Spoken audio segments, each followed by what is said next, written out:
US airstrikes around Yemen's capital Sana'a.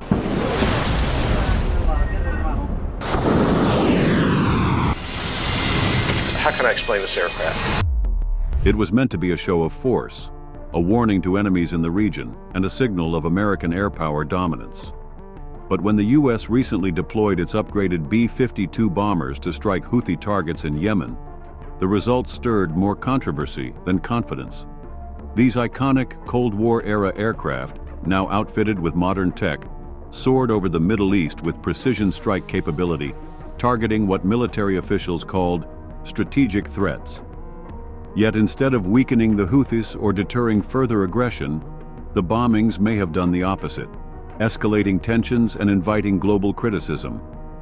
The strikes came amidst a broader crisis in the Red Sea, where the Houthis have disrupted commercial shipping and drawn international ire. But by using such high-profile bombers, the U.S. may have overplayed its hand. Why bring out the big guns against an insurgent force? Was it military overkill or a calculated strategy gone wrong? What was supposed to be a precision strike campaign has turned into a political and strategic debate. As the dust settles, one thing is clear. This wasn't just another mission. It might have been a very big mistake. To understand why the U.S. targeted the Houthis with B-52 bombers, you first need to understand who the Houthis are and why they matter. The Houthi movement, officially known as Ansar Allah, emerged in the 1990s in northern Yemen. What began as a local resistance to government neglect and marginalization evolved into a powerful armed faction with deep political ambitions. Their ideology blends anti-Western rhetoric, Shia revivalism, and fierce nationalism. By 2014, the Houthis seized Yemen's capital, Sana'a, triggering a full-scale civil war. Since then, the group has fought against a Saudi-led coalition backed by the U.S., plunging Yemen into one of the world's worst humanitarian crises. Tens of thousands have died, and millions face famine and displacement. Despite international pressure, the Houthis have shown resilience, leveraging tribal alliances and foreign support, mainly from Iran. Recently, their tactics have gone beyond Yemen. In late 2023 and into 2024, Houthi fighters began launching drone and missile attacks on commercial ships and Western naval vessels in the Red Sea. Claiming solidarity with Palestinians during the Gaza conflict, they framed these attacks as part of a broader resistance against U.S. and Israeli interests. These provocations have disrupted global shipping lanes and drawn the ire of multiple nations. In response, the U.S. ramped up its military presence in the region, including the controversial decision to test upgraded B-52 bombers in live combat. But was this escalation warranted, or a misstep in an already volatile conflict? The B-52 Stratofortress is no ordinary warplane. First introduced in the 1950s, this massive long-range bomber has become a symbol of U.S. military might. Over the decades, it's been updated with cutting-edge radar, smart weapon systems, and electronic warfare upgrades, turning a Cold War relic into a modern powerhouse. So when news broke that the U.S. had deployed these bombers to the Middle East to confront the Houthi threat, it sent a clear signal. America wasn't playing around. The deployment was part of a broader show of force, reinforcing U.S. commitment to protecting international shipping lanes in the Red Sea. According to military officials, the B-52s were stationed in a U.S. airbase in the region, prepared to deliver high-precision strikes at long range with minimal risk to pilots. These aircraft can carry up to 70,000 pounds of mixed ordnance, including laser-guided bombs, cruise missiles, and bunker busters. U.S. defense leaders framed the decision as a necessary response to Houthi aggression. They emphasized the need to protect global trade and reassure allies in the Gulf. The Houthis are disrupting freedom of navigation in one of the world's most vital waterways, said a Pentagon spokesperson. We're making sure they understand the consequences. But behind the bold rhetoric was a deeper gamble, that the shock and awe of B-52 strikes would deter further attacks. Critics argue the move was disproportionate and risky, potentially dragging the U.S. deeper into Yemen's chaos, just when it seemed to be stepping back. The airstrikes themselves were swift, powerful, and highly coordinated. In early 2025, the U.S. executed a series of nighttime bombing raids using B-52 bombers against what were described as high-value Houthi targets across northern Yemen. The targets reportedly included weapons storage sites, drone launch facilities, radar systems, and command centers linked to recent attacks in the Red Sea. Flying from bases in the Middle East, the B-52s unleashed a barrage of precision-guided munitions, each strike carefully timed to maximize damage while minimizing civilian casualties. Footage released by the Pentagon showed massive explosions lighting up the desert night, with plumes of smoke rising from the targeted compounds. According to U.S. Central Command, the bombers hit over a dozen locations tied to Houthi military operations. Initial assessments claimed the strikes were a tactical success.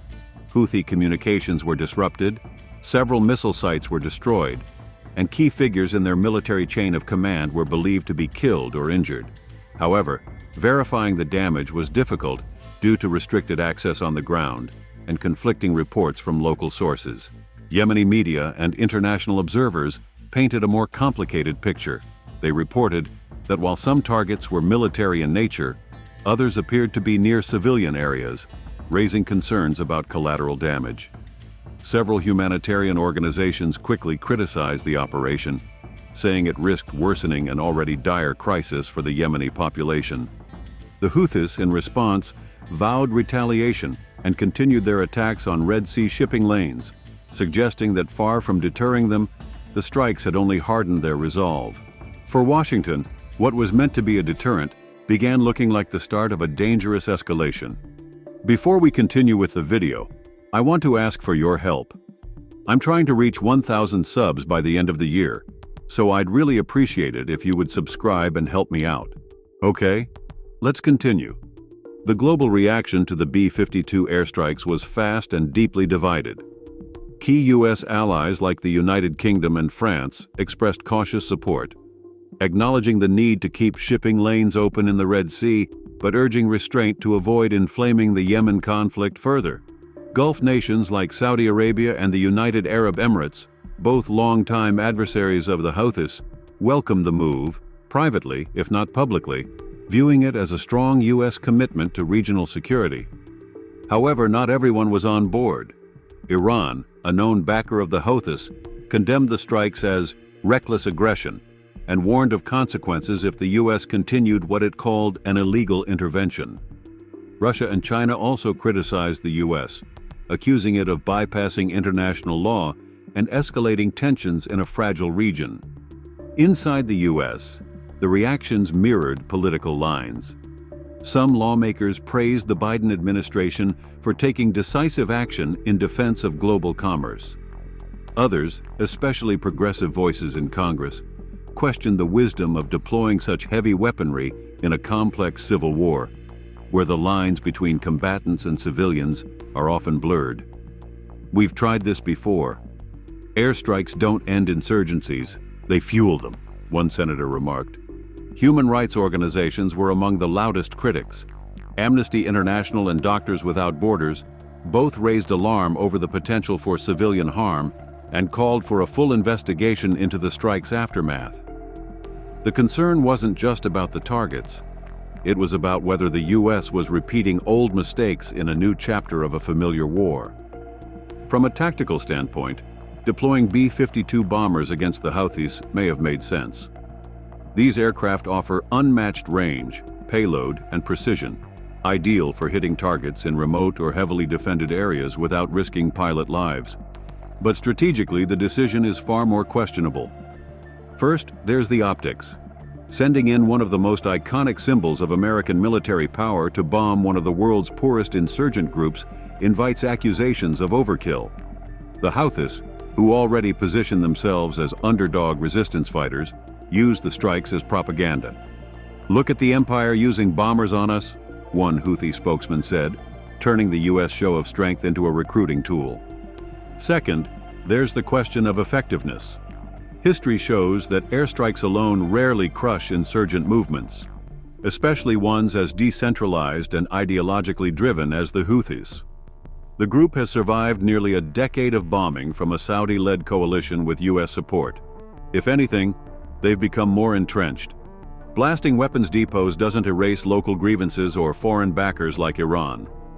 Third, the use of B-52s blurs the message. Were the strikes a warning or a step toward wider conflict? If the goal was deterrence, the continued Houthi attacks afterward suggest it failed. If the goal was to escalate pressure, it may have worked, but at the cost of regional stability and America's image. Critics argue that less visible, more targeted options, like drone strikes or special operations, could have delivered similar results with lower risks.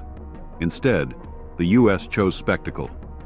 And while it may have satisfied short-term military objectives, it's unclear whether it helped or hurt long-term strategic goals in the Middle East.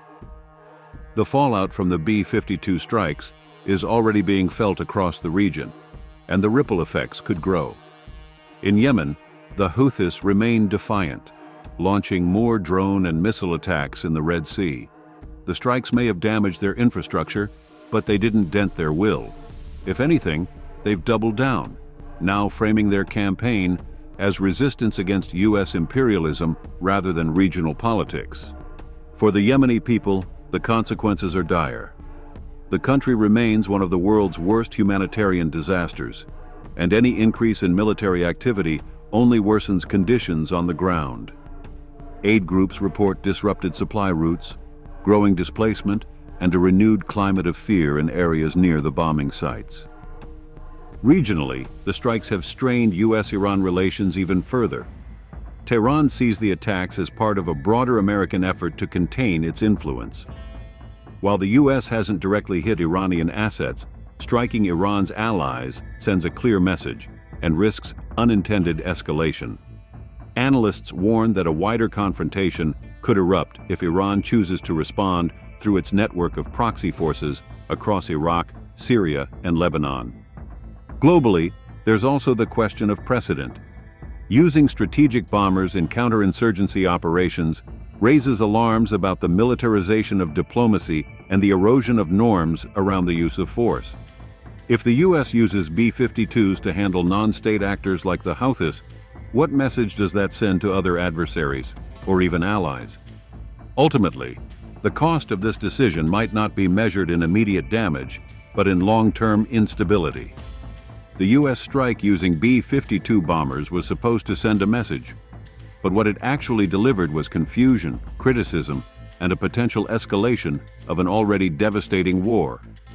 Tactical success cannot replace strategic wisdom, especially in a region as fragile as Yemen. Instead of relying on overwhelming force, it's time for a smarter, more diplomatic approach that prioritizes stability and human lives. If America wants to lead, it must lead with purpose, not just power. Now is the moment for the public, policymakers, and global partners to demand accountability and push for solutions that don't come from 30,000 feet. Don't forget to like, subscribe, and drop a comment. What do you think about the U.S. decision to use B-52s in Yemen? Let's talk about it.